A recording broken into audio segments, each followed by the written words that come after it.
میرے ایک دفعہ ایک عیسائی پادری سے بات ہوئی، عیسائی پادری سے انٹرنیٹ پر بات ہوئی. یہ میں نے کئی دفعہ یہ مناظرہ سنا چکا ہوں، بہت سارے نئے لوگ ہیں وہ بھی سن لیں گے. بات چیت ہوئی اس عیسائی پادری سے، آسٹریلیا کا تھا. میں نے اپنے آپ کو یہ شو نہیں کیا کہ میں مسلمان ہوں، میں نے ایک نیوٹرل بندہ شو کیا اپنے آپ کو، نہ غیر مسلم شو کیا، کیونکہ اپنے آپ کو مذاق میں بھی کافر کہنا یا ہندو کہنا یہ جائز نہیں ہے. یاد رکھ، یہ ایسا مذاق ہے کہ اس کی ہمیں شریعت میں اجازت نہیں ہے. خاموشی اختیار کی میں نے کہ اس کو پتہ نہ چلے میں کون، تاکہ کھل کے بات کرے مجھ سے. تو وہ کہنے لگا، میں نے اس سے پوچھا کہ دیکھو اگر میں عیسائی ہونا چاہتا ہوں تو مجھے عیسائیت میں کون سی ایسی تعلیمات ہیں جن کو فالو کرنا پڑے گا.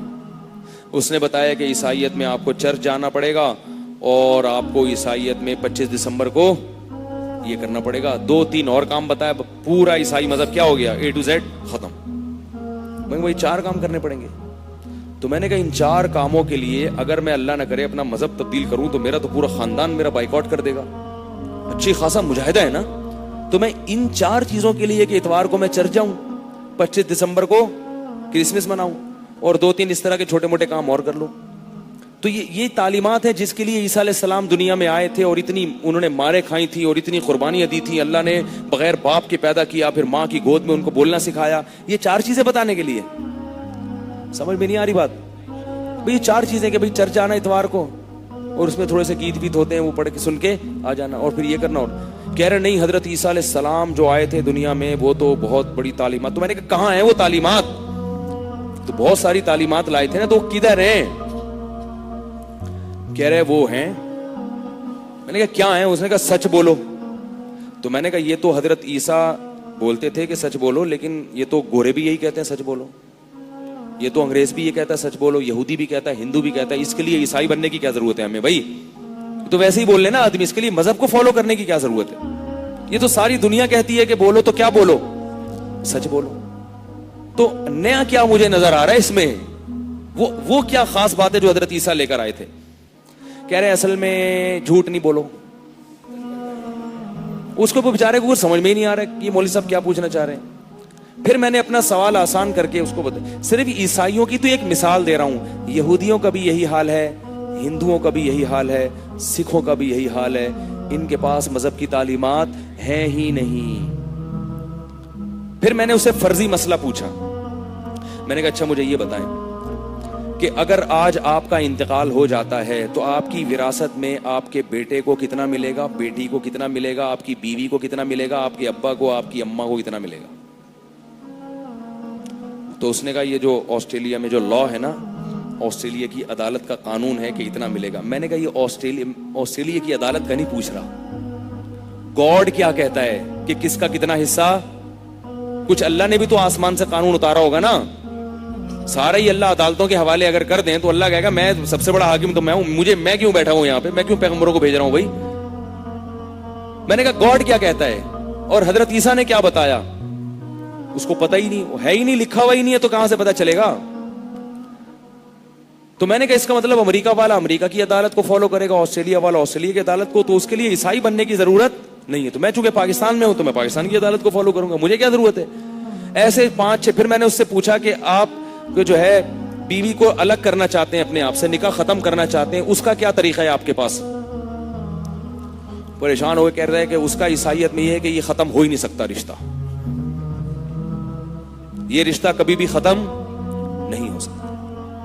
میں نے کہا اگر وہ مسئلہ ان کے درمیان ہو، لڑائی جھگڑے ہو رہے ہیں یا نہیں ایک دوسرے کو پسند کر رہے ہیں، لڑائی جھگڑے ہو، سر پھوڑ رہے ہیں ایک دوسرے کا رکھ کے، ایک دوسرے کو کھینچ کے مار رہے ہیں، کہہ رہے ہیں نہیں اللہ یہ چاہتا ہے کہ یہ ہمیشہ جڑے رہیں، اس لیے عیسائیت میں طلاق نہیں ہے. حضرت عیسیٰ کے قانون میں نہیں، یہ خود انہوں نے بعد میں. حضرت عیسیٰ کا قانون کیا تھا وہ تو پتہ ہی نہیں نا ان لوگوں کو، وہ ہے ہی نہیں، تو پتہ کہاں سے ہوگا. تو کہہ رہے ہیں نہیں، جب اللہ ان دونوں کو جوڑنا دیکھنا چاہتے ہیں تو ہم ان کو توڑ نہیں سکتے. میں نے کہا اللہ تو چاہتے ہیں جوڑنا، مگر یہ خود نہیں چاہتے، بیوی نہیں چاہتی یا شوہر نہیں چاہتا، دونوں میں سے ایک کے بھی فالٹ ہوگا تو مسئلہ خراب ہوگا نا.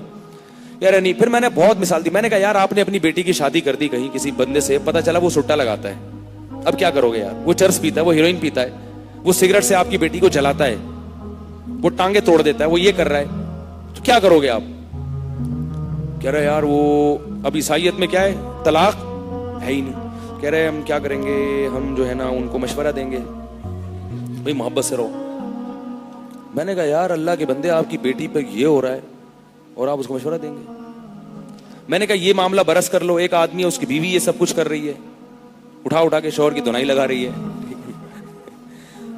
سلو کی تمام کوششیں ناکام ہو گئی, یا خدا نخواستہ میں نے کہا اس کا کسی مرد سے ناجائز تعلقات ہو گئے, کیا کرو گے؟ اب بچوں کا نہیں پتہ چل رہا کہ یہ کس کے بچے ہیں. اب بڑا مشکل نہ پھنس گیا, کہہ رہے یار اس کنڈیشن میں طلاق کی اجازت ہے. میں نے کہا بہت مشکل ہو گیا استاد. کیا ہو گیا؟ مشکل ہو گیا. میں نے کہا میں قربانی دے کے آؤں, باپ دادا کے دین کو چھوڑوں اس ٹینشن میں پڑنے کے لیے؟ اول تو یہی نہیں پتا چل رہا کہ ہے بھی نہیں, ابھی بھی کنفیوژن ہے. میں نے کہا چلو اس کنڈیشن میں ہے, علیحدگی ہے, تو علیحدگی کا طریقہ کیا ہوگا؟ اس نے کہا عدالت جاؤ. میں نے کہا پھر آ گئے نا عدالت پہ.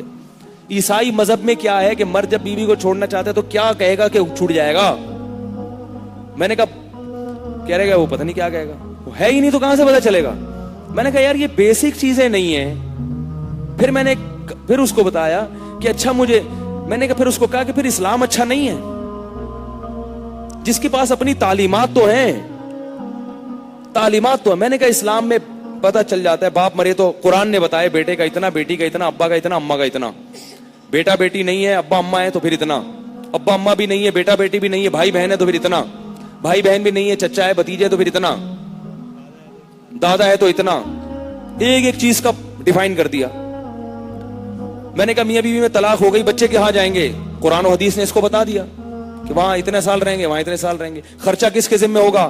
باپ کے ذمہ ہوگا. وَعَلَى الْمَوْلُودِ لَهُ رِزْقُهُنَّ وَكِسْوَتُهُنَّ بِالْمَعْرُوفِ. شوہر کے ذمہ اولاد کا خرچہ, بیوی کا طلاق کے بعد بھی اس کے ذمہ عدت کے دوران اور جب تک وہ دودھ پلاتی رہے گی.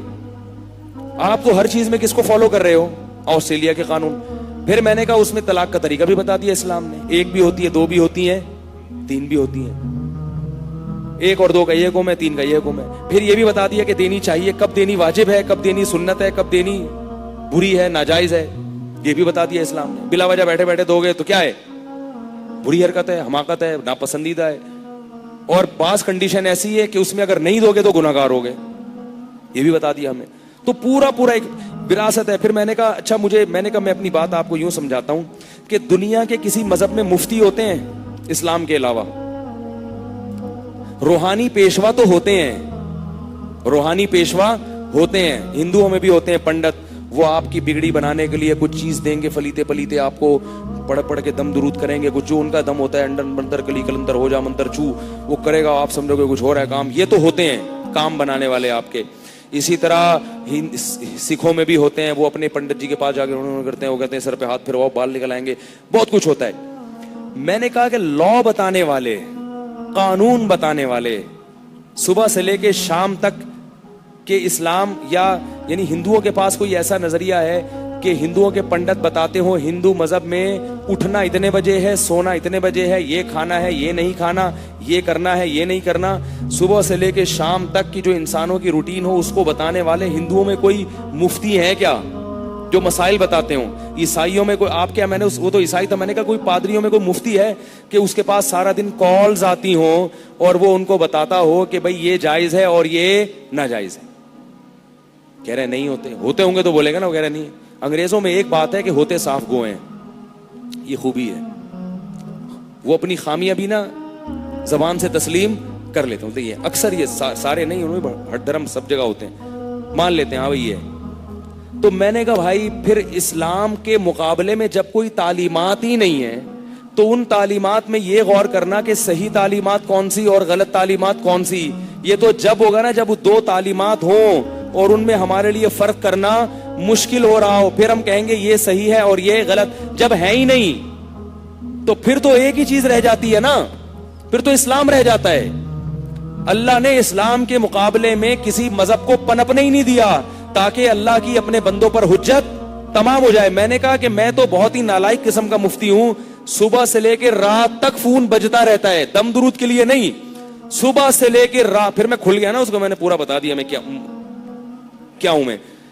میں نے کہا میں تو ایک نالائق آدمی ہوں, صبح سے لے کے رات تک فون بجتا رہتا ہے اور فون پہ یہ مسئلے ہوتے ہیں کہ یہ جاب جائز ہے یا ناجائز ہے, میں نے فلاں کو میں انویسٹمنٹ کی ہے, یہ تجارت کا طریقہ, انویسٹمنٹ میں پروفٹ کا ریشو یوں ہوگا, پروفٹ کا طریقہ یہ ہوگا, یہ جائز ہے یا نہیں ہے. اسٹاک ایکسچینج میں شیئرز کا کاروبار حلال ہے یا حرام ہے. ایک نئی کمپنی وجود میں آئی ہے ٹینز کے نام سے, اس کا بزنس جائز ہے یا نہیں. انٹرنیٹ پہ آن لائن ٹریڈنگ اسلام کی روح سے جائز ہے یا, بول لو نا کیا جا رہا ہے آپ کا, جائز ہے یا نہیں.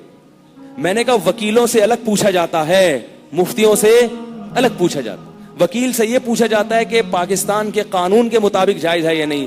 علماء سے یہ پوچھا جاتا ہے کہ اللہ کے قانون کے مطابق جائز ہے یا نہیں ہے. میں نے کہا حتیٰ کہ لوگ عدالت سے طلاق لینے کے بعد ان کو پتا ہے کہ پاکستان کے قانون میں یہ طلاق شمار ہو گئی ہے, میاں بیوی کا نکاح ختم ہو گیا ہے, اس کے باوجود فون کر کے پوچھتے ہیں کہ اللہ کے قانون کے مطابق عدالت کا یہ فیصلہ صحیح ہے یا غلط ہے, یہ نکاح اللہ کے ہاں بھی ٹوٹا ہے یا نہیں ٹوٹا. میں نے کہا ایک ایک چیز, میں نے کہا کبھی آ جائیں تو آپ کو فون سنوا دوں گا. سارا دن یہی ہوتا رہتا ہے. اس کا مطلب تعلیمات کس کے پاس ہیں. پھر پوچھتے ہیں لوگ یہ چکن حلال ہے یا حرام ہے, یہ گوشت حلال ہے یا حرام ہے. کل کوئی مجھ سے آگے پوچھ رہا ہے ہرن کی قربانی جائز ہے یا نہیں ہے. بقرعید میں وہ کیا ذبح کرنا چاہ رہے تھے, ہرن. میں نے کہا بکرے نہیں کٹ رہے یار یہاں لوگوں سے, ہرن کی قربانی جائز ہے نہیں. عبادت کا پورا ایک باب ہے. یہ تو معاملات ہیں جنہوں ہمیں اسلام نے بتائے ہیں.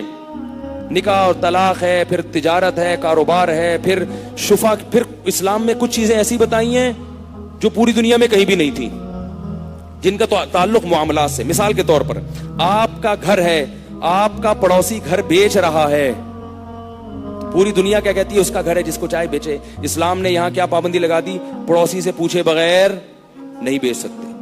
جس قیمت پہ باہر بیچ رہے ہو, اگر پڑوسی اس قیمت پہ آپ سے خرید رہا ہے تو آپ کو وہ پڑوسی کو لازمی بیچنا پڑے گا. آپ نے سودا کیا, اپنے گھر کا 20 لاکھ 40 لاکھ کا سودا کر دیا. جیسے ہی آپ کو پتا چلا, آپ کے پڑوسی کو پتا چلا, اس کو اطلاع ہوئی کہ آپ نے اپنا گھر 40 لاکھ کا بیچ دیا, وہ فوراً 2 گواہوں کے سامنے کہتے کہ میں شفا کرتا ہوں, تو آپ اپنے پڑوسی کے علاوہ کسی اور کو اب یہ گھر نہیں بیچ سکتے. کیوں؟ اس لیے کہ پراپرٹی تقسیم ہوتے ہوتے کیا ہوتی ہے, چھوٹی ہو جاتی ہے. تو اسلام یہ چاہتا ہے کہ پراپرٹی بڑھے.